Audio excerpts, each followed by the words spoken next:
nursery song Má sọ bẹ́ẹ̀ má jọ. about Nigerian. Má sọ bẹ́ẹ̀ má kí ló mí má sọ bẹ́ẹ̀ má kí ló má sọ bẹ́ẹ̀ má. Mama ẹjọ ẹ dákẹ́ ẹ bá mi sọ. So I think it was pretty much about the unity Ṣé between nǹkan tá a Nigeria jọ sọ and nìyẹn ni? France, and it goes way back. Ṣé nǹkan tá a jọ sọ nígbà tó wọlé sínú ọkọ̀ And we yìí? all know those Ó wọlé sínú ọkọ̀ yìí láti the Òṣòdì. bomb situation. Ó sọ pé òun lọ sí ìdúlé ṣé nǹkan tó sọ nìyẹn? Desert.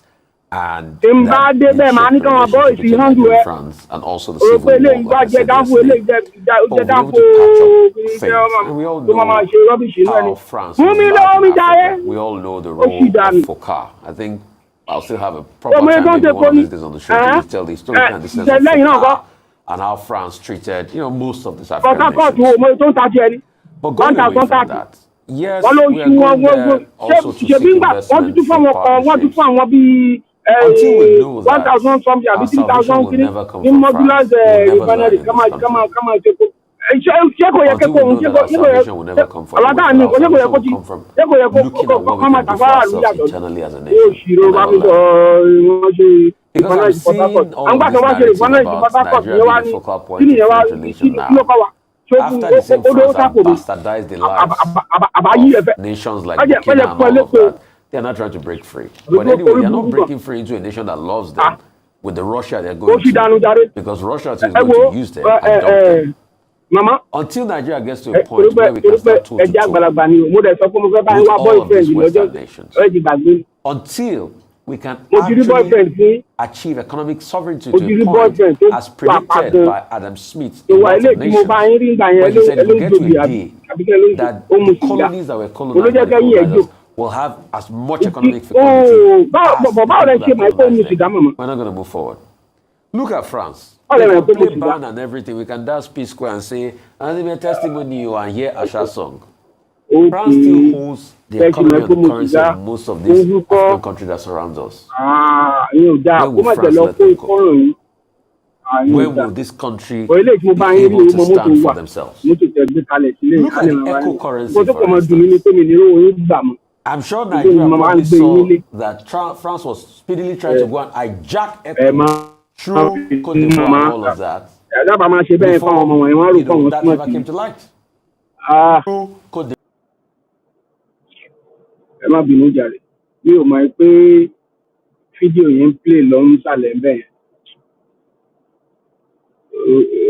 mi ò mọ̀ pé ń play lọ yà àwọn tèmi ló ń wò mí lé mọ̀mọ́ bẹ́ẹ̀ má ti bọ́ síta bẹ́ẹ̀ road la máa ń pè lè màmá ò pẹ́kẹ̀ màmá 79 ó ga jù gbogbo èyí ló pé pérépéré àbíyèsí Olódùmarè mi ò rò pé màá lè gbé yín dé ọ̀dọ̀ bàbá yẹn but mo ti sọ time àmọ́ wa torí mi ní fẹ́ kó dá wá sọ́dọ̀ yín bẹ́ẹ̀ ni ìfẹ́ kó dá wá ọmọ ẹ̀ kan wà ọmọ ẹ̀ obìnrin ó máa tẹ̀lé in fact sódà akẹ́lẹ̀ wọn bá bẹ́rẹ̀ tó lókun nídìí ni ó ti dà the only daughter yín náà máa wà bẹ́ẹ̀ tún ti gé bọ̀. But bàbá yẹn ò lẹ́yìn gbogbo ẹ̀yìn bí ìdíyọ o kò lẹ́yìn ẹ̀yìn tí ti pé ẹ máa bá já ẹ máa bá ẹ̀yìn yẹn ẹ máa fi já ẹran fún. Kíní kan kọ mí lóminú láàárọ̀ ìmọ̀ ọmọkùnrin tẹ́ sọ pé kí n má bínú sí àgbà wa bá wá búra bẹ́ẹ̀ òṣèré rí àìbọ̀wọ̀ fágbà ní ìdáyé ogún mọ́ so ẹ ṣe ìyá wa ṣùgbọ́n kinní kan ó kọ mí lóminú tí mo fẹ́ fi nígbà tẹ́yìn ń dàgbà màmá àwọn ìlú kan wà tó yí ilẹ̀ Nàìjíríà ká bíi Benin àwọn Francophone colonial countries wọ̀nyẹn àwọn ìlú tí France tán fún lómìnira ṣe máa pé wọ́n pín Áfíríkà mọ́ra wọn lọ́wọ́ ni àwọn òyìnbó ni wọ́n wá tọ́kàn jòkó ní ìpàdé Berlin wọ́n pín bí ìgbà táwa sọ pé ọmọ náà ní bí ìgbà tí èèyàn débi kan tó rẹ́jà ẹlẹ́jà tó dẹ̀ pín fáwọn ọmọ ẹ̀ tó kú sórí mi tán bá tẹ̀ wá pín tán àti máa jẹ wọ́n máa yé ṣe ìbàjẹ́ ẹ̀dá so àwọn ìlú wọ̀nyí mọ̀mọ́ mi nígbà tẹ́yìn ń dàgbà mo mọ̀ pé ẹ mọ̀ dáadáa wọn ò lágbára lórí owó wọn kán máa kówó nílùú wọn a máa kó owó náà lọ sí ilẹ̀ kan pè nílẹ̀ Faransé. Ilẹ̀ Faransé yìí dẹ̀ ní Nàìjíríà ní Western region ó ti ná àwọn nǹkan kankan àwọn ìbáyégbádùn kan tó ta ti ní kí ilẹ̀ Faransé yìí kó tó ní.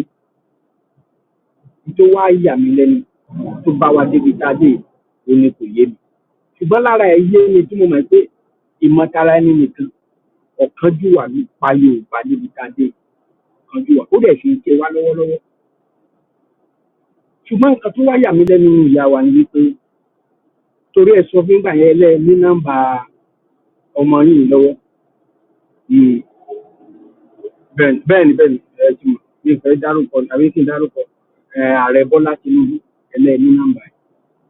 Màmá ẹ bá mi fi ní mẹ́sẹ̀jì. Ṣe rí ohun rere kan kò lè ti France wá o. Wọ́n ń jó Macron ó sọ broken Ìjọlá Ahmed àtìyàwó ẹ̀ lọ́bẹ̀ wọ́n ń jẹ́ àwọn France wọ́n ń kọrin tí àwọn ambassadors wọ́n kọ àṣà ń kọ ayọ̀ àdàbà náà ń ṣe. Màmá mo fẹ́ sọ ọ̀tọ̀ fún yín lẹ́nu.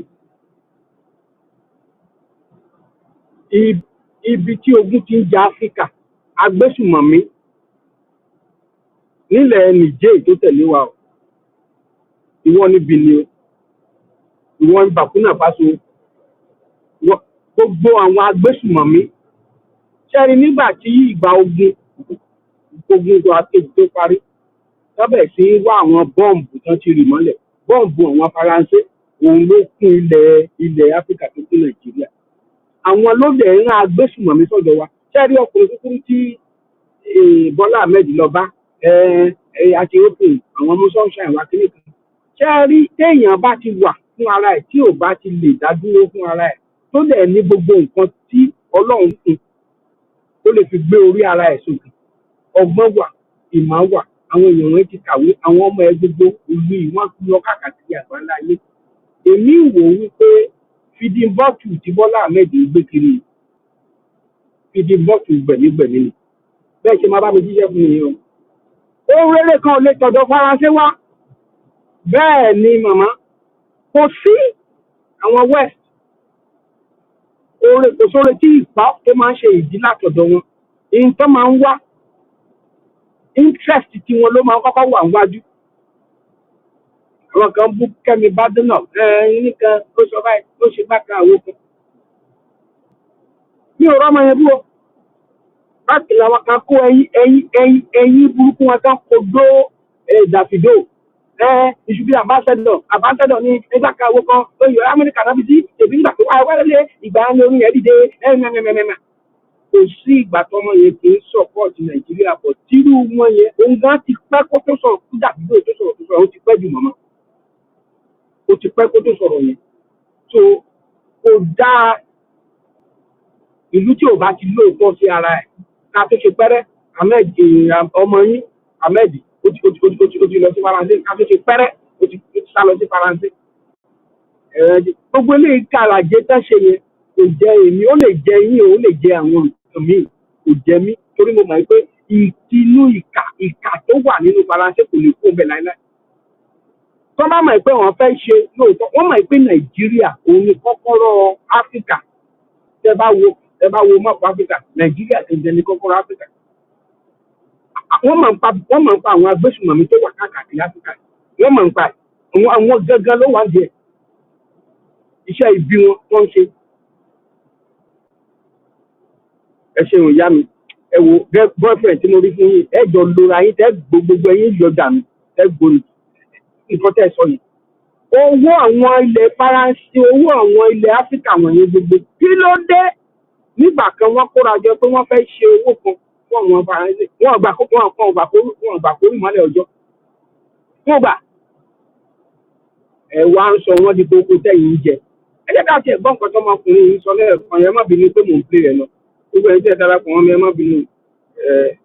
There used to be this sort of like a nursery song we used to sing about Nigeria and France. Then they'd say, Le Nigeria est la France, from I mean, so I think it was pretty much about the unity between Nigeria and France, and it goes way back. Although we started on very shaky grounds, and we all know those shaky grounds. The bomb situation, where they were testing out bombs on our deserts, and that did shake the relationship between Nigeria and France, and also the civil war, like I said yesterday. But we've been able to patch up things, and we all know how France loomed large in Africa. We all know the role of Foucault. I think I'll still have a proper time, maybe one of these days on the show, to tell the historical antecedents of Foucault and how France treated, most of these African nations. But going away from that, yes, we are going there also to seek investment, seek partnerships. Until we know that our salvation will never come from France, we'll never learn in this country.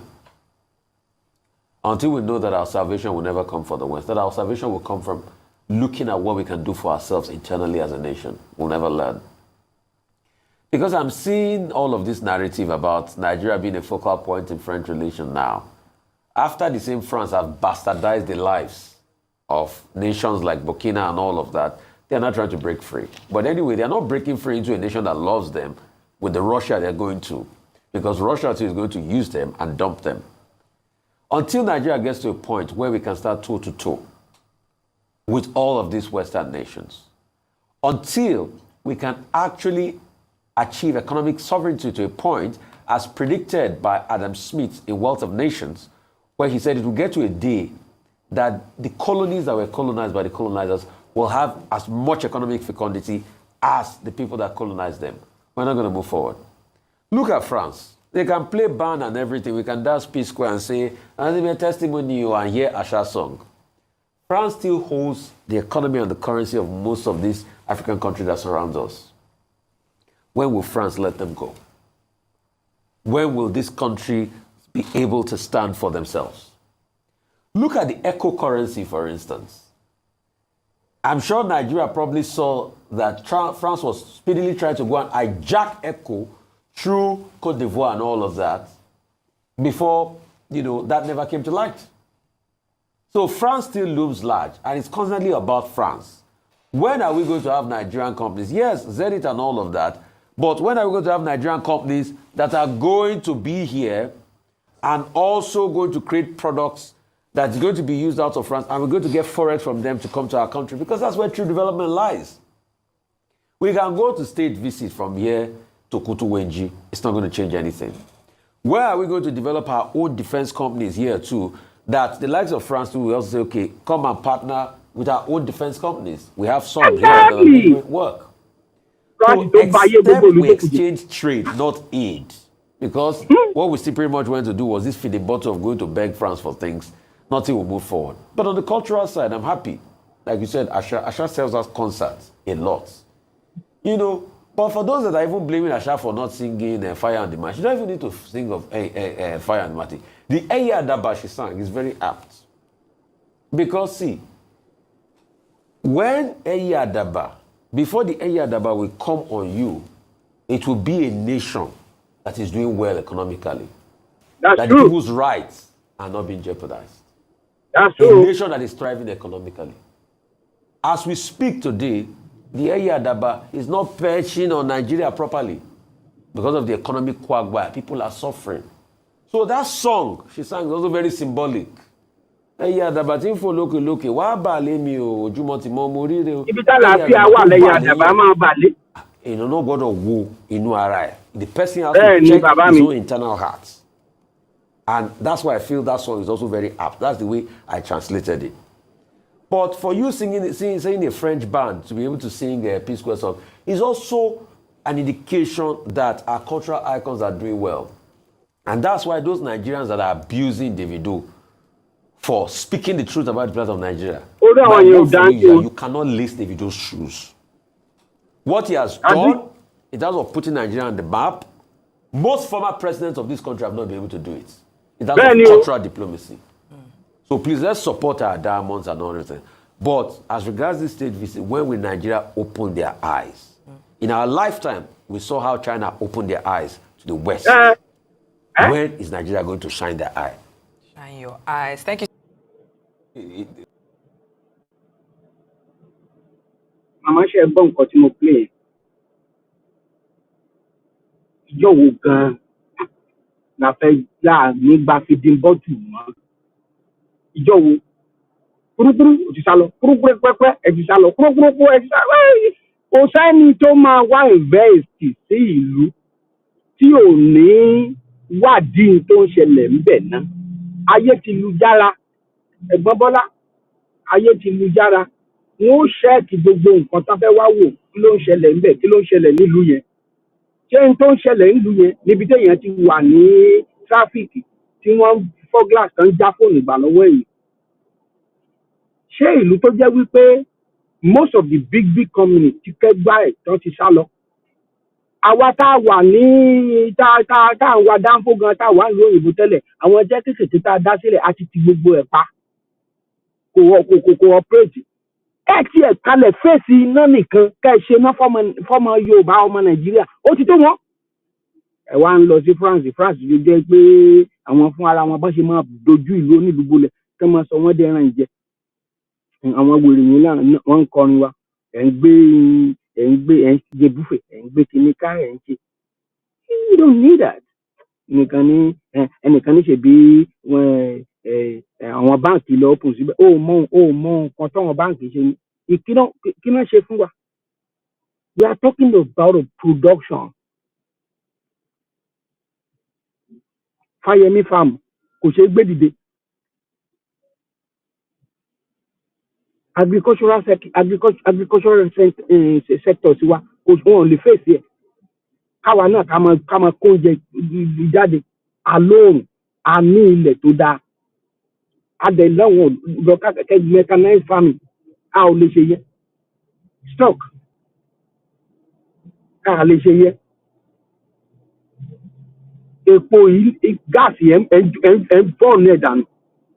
Ẹ wá ní ẹ ti jẹ kinní kan CNG tó jẹ́ pé àwọn ìlú àwọn kan cancel CNG tó jẹ́ pé ó blow àwọn èèyàn dànù. Ẹ wá ń lọ sí France kí ni France fẹ́ dà fún? Kí náà fẹ́ ṣe? Àwọn tó jẹ́ pé wọ́n ń ba ayé bíbí jẹ́ tọ̀sán tòru ni. Tọ̀sán tòru. Wọ́n fẹ́ gbé owó dìde ní francophone country nígbà yẹn. Wọ́n tó lù pa ni, wọ́n gbẹ̀mí ẹ̀ ni. Àwọn ọmọ yẹn ń powó nílùú wọn. Ẹ wo orú ìlú tó tẹ̀lé wa ń bẹ̀ yẹn tí wọ́n tó jẹ́ pé àwọn náà colonize kí ló Cameroon. Ẹ wo bí Pọ̀bíà ti wà ń bẹ̀ yẹn. Ṣé Pọ̀bíà lórúkọ? Ó ti wà ń bẹ̀ yẹn Ọlọ́run ló mọ iye ọdún ẹ̀. Ó ń tọ̀ bára. Wọ́n lọ sí France èèyàn ń kọrin wọ́n ń tàn yín jẹ. To jẹ́ pọ̀ the first enemy of Africa is France.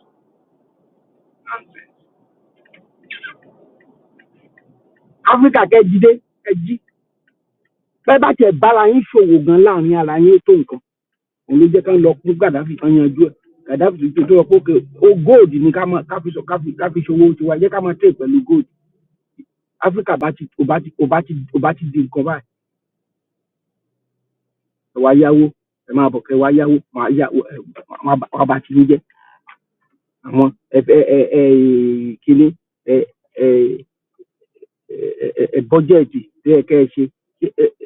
I don't just know. France of all people. France kọ́.